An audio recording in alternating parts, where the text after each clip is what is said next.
Okay, so this sound's coming through my Onkyo TX-NR5007 $2,500 retail receiver. Had it on for 3 days and seems to be working fine.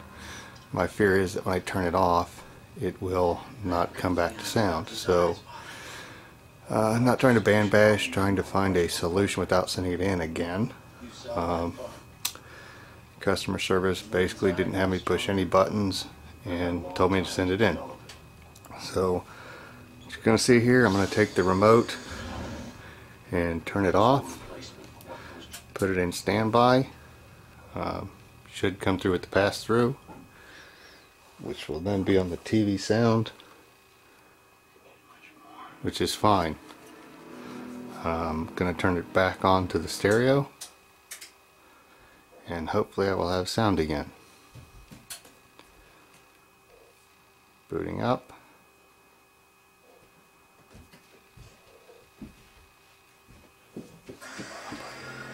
And we have sound, so that's good.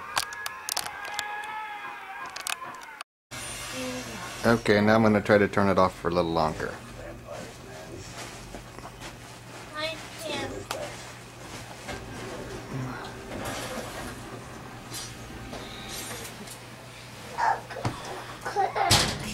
Whoops.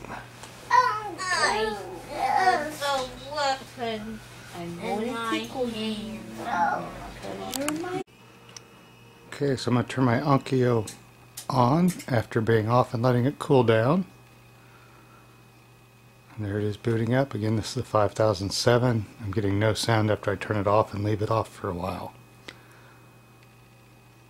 Well, let's wish me luck. There's picture. Turn the TV down. Turn the stereo up. And no sound.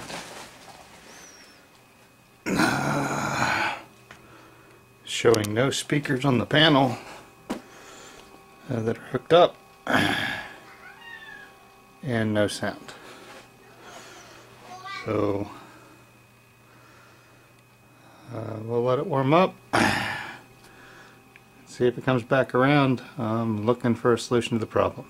I believe I'll also have some lost functionality on my remote. Try the setup. Try to get to the remote controller setup, and it's grayed out. Same way as if we go to hardware setup, and there's no network or firmware update available. If you have any ideas, please drop me a message.